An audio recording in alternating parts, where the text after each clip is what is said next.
tentunya adalah di proses. Oke, Pak Randy. Halo, selamat pagi. Oh, pagi. Kita ketemu lagi. Ya. Mungkin pagi yang cerah ini kita mau ngobrolin sedikit tentang apa itu work-life balance. Work-life balance ya. Yes. Oke. Oke. Jadi sudah 4 tahun sejak pandemi COVID dan ternyata sampai sekarang hal itu merubah cukup banyak pola kerja di dunia itu. Termasuk di Indonesia. Termasuk di Indonesia dan termasuk juga di Jogja dan di Trik juga gitu. Oke. Oke. Nah, di luar sana dan termasuk di Trik juga kita tetap bekerja from 8 to 5 gitu ya. Jadi memang selama 8 jam paling tidak, walaupun itu ada hibridnya, ada WFA dan sebagainya, tapi itu tetap from 8 to 5 gitu. Lebih fleksibel berarti ya? Lebih fleksibel. Tapi justru kadang karena fleksibel itu pressure-nya justru lebih tinggi gitu. Karena walaupun pada kenyataannya kita dari jam 8 sampai jam 5 sore, tapi kadang jam 12 malam kita masih ada suara notifikasi untuk bekerja gitu. Nah, ini nih yang perlu kita bahas sebenarnya bagaimana work-life balance untuk menyikapi hal-hal tersebut gitu. Nah, tapi sebelumnya kita perlu menyamakan persepsi dulu nih, work-life balance itu sebenarnya apa sih? Ya, kalau saya Mbak Ayu itu memahaminya bahwa work-life balance itu kan dari dua kata work and life. Jadi dari waktu terhadap bekerja dan waktu terhadap kehidupan dalam hal ini ada di luar pekerjaan itu dianggap seimbang atau dirasa seimbang. Sesederhana itu sebenarnya kalau saya memahaminya seperti itu. Oke. Berarti bagaimana kita menyeimbangkan antara pekerjaan dan kehidupan di luar bekerja gitu ya. Betul. Lalu dengan kondisi yang seperti ini, entah itu pekerjaannya adalah WFA atau mungkin memang harus di kantor dengan jam kerja yang strict maupun yang tidak itu. Kira-kira bagaimana nih kita menyikapinya agar kita bisa tetap work-life balance tersebut itu? Ya.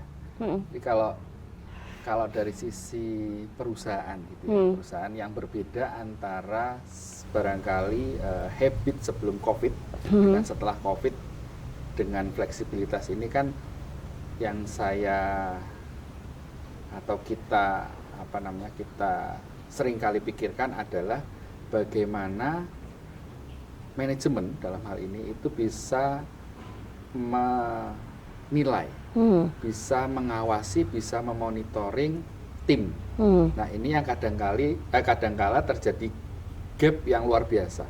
Kalau zaman dulu sebelum COVID itu kan jelas kelihatan, orangnya kelihatan, kerja di mana, lagi ngapain gitu. Sedangkan kalau sekarang kan bahkan bisa jadi kita nggak tahu si A sedang di mana. Betul. Si A sedang ngapain. Nah, itulah yang kemudian menjadi tantangan banyak perusahaan untuk menyediakan atau menciptakan tools-tools untuk bisa memonitoring pekerjaan. Ya, dalam hal ini, apalagi kalau kayak di Trik itu banyak sekali atau mayoritas dari karyawan itu adalah Gen Z, gitu ya, yang seringkali kita dengar mereka lebih suka atau senang dengan fleksibilitas yang tinggi. Betul. Nah, ini yang kemudian menjadi tantangan. Semacam contohnya kalau kita memaksakan bahwasanya memonitor pekerjaan itu harus selalu di depan mata kita, sudah kelihatan orangnya sedang ngapain dan sebagainya, pasti akan stres. Dua-duanya stres.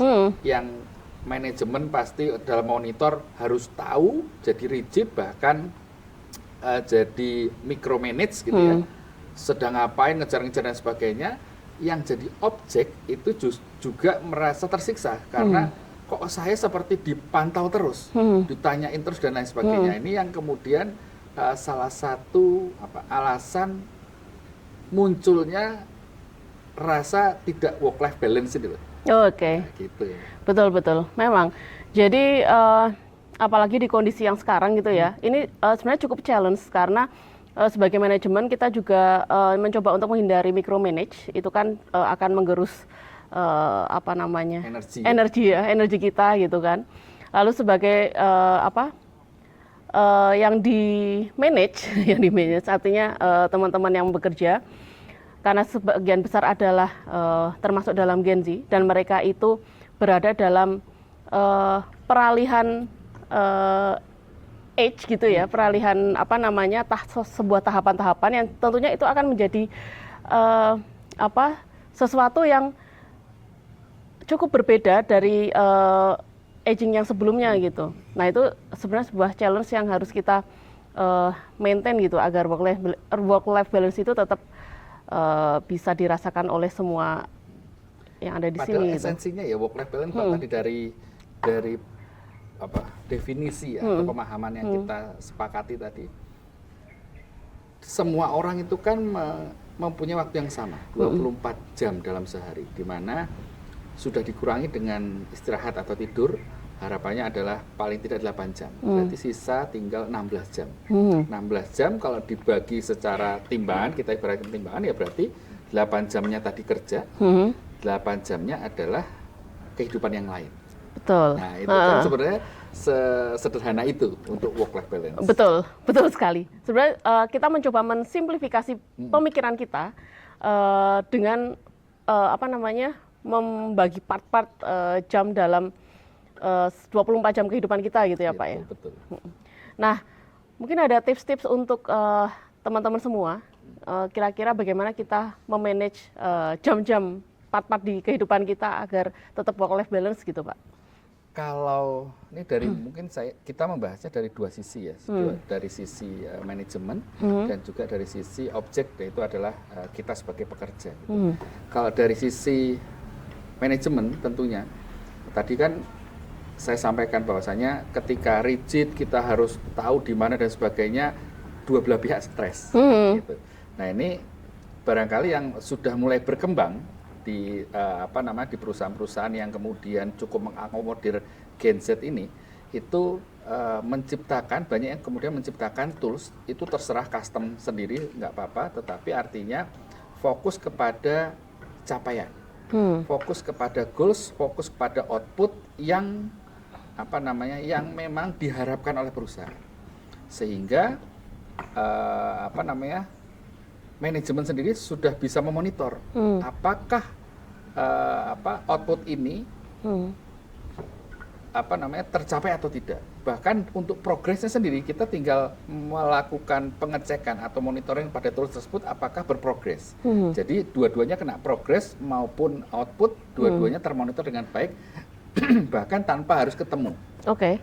Nah itu kalau dari sisi manajemen.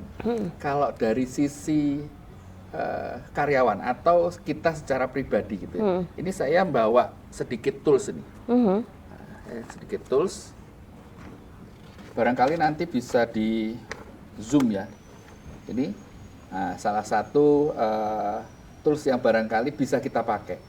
Jadi saya sendiri memaknainya kalau work life balance itu bukan kayak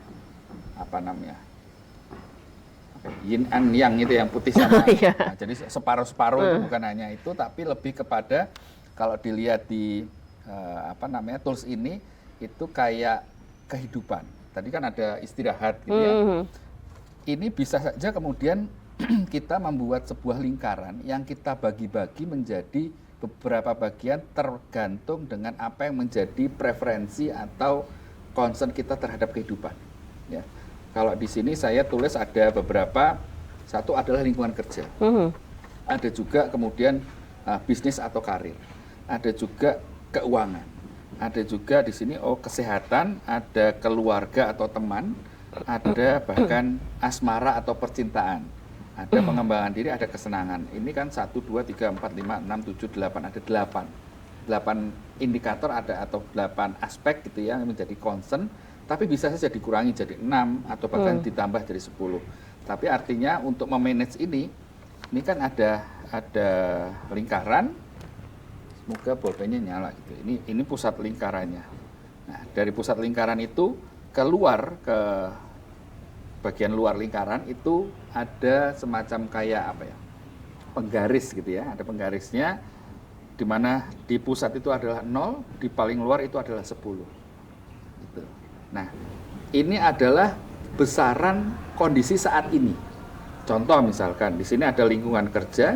Oh, kita ngerasa bahwa lingkungan kerja saat ini itu sudah sangat mendukung kita. Nah, masukkan angka 10 misalnya. Karena itu maksimal. Misalkan lagi percintaan. Oke. Percintaan di sini ya. Percintaan itu dari 0 sampai 10. 0 sampai 10. Ketika kita habis putus misalkan. Oh, ternyata jadi di sini misalkan. 2 misalkan. Ya, 2. Atau yang lainnya, keuangan. Oh, kita sedang krisis nih. Nah, keuangan kita kritis gitu kan. Oh, berarti cuma 1 dan sebagainya. Nah, ini akhirnya bisa membentuk dihubungkan. Nggak kelihatan ya, ini mati ya soalnya. Jadi nanti kan dibuat kayak jaring laba-laba gitu ya. Ketika nanti terhubung semua, nanti kan akan kelihatan mana yang tinggi, mana yang rendah. Ya, kita coba bayangkan ya, ketika nanti ada yang tinggi, ada yang rendah, berarti kan bukan lagi lingkaran. Betul. Nah, tapi bisa jadi ada yang membentuk sedikit lingkaran, ada yang nonjol gitu ya, ada lagi yang turun. Nah, kita ibaratkan ketika lingkaran ini terus kemudian berputar. Ya, dalam kehidupan itu kan selalu berputar.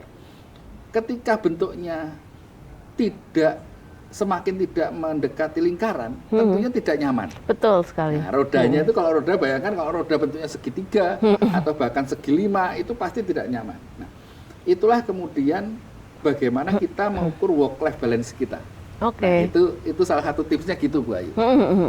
Oke, berarti jika memang ada salah satu yang tinggi, mungkin kita terlalu memprioritaskan tenaga kita di situ gitu, ya Pak? Betul. Dan justru menjadi tidak balance di kaki-kaki yang lain gitu. Bisa jadi misalkan itu adalah pengerjaan tugas pekerjaan, kita terlalu terforsir di situ, akhirnya malah menonjol. Betul. Nah, itu ketika berjalan kehidupannya pasti rasanya nggak enak. Iya. Padahal kita juga tetap harus benar-benar menyeimbangkan antara pekerjaan, lalu tadi banyak faktor ya, betul. Keuangan, asmara, macam-macam. Termasuk pemberdayaan diri gitu, betul, ya Pak ya. Betul, pengembangan diri ya. Pengembangan diri. Oke, terima kasih Pak Randy atas tips-tipsnya. Semoga kita juga bisa terus mengingat bagaimana kita membalancing kehidupan kita, baik antara bekerja maupun kehidupan pribadi. Yang tentunya kehidupan pribadi juga terdiri dari berbagai macam itu ya Pak ya.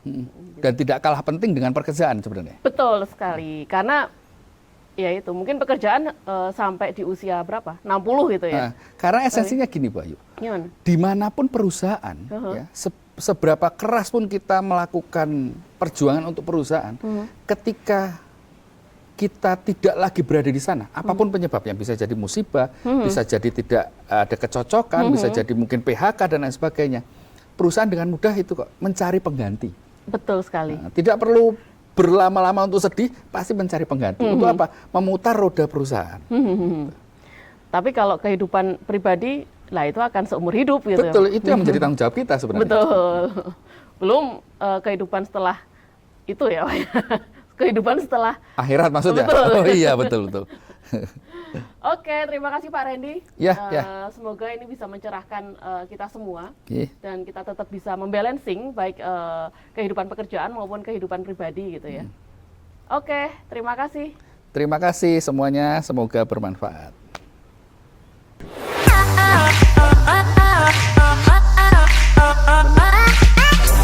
Fungsinya adalah di proses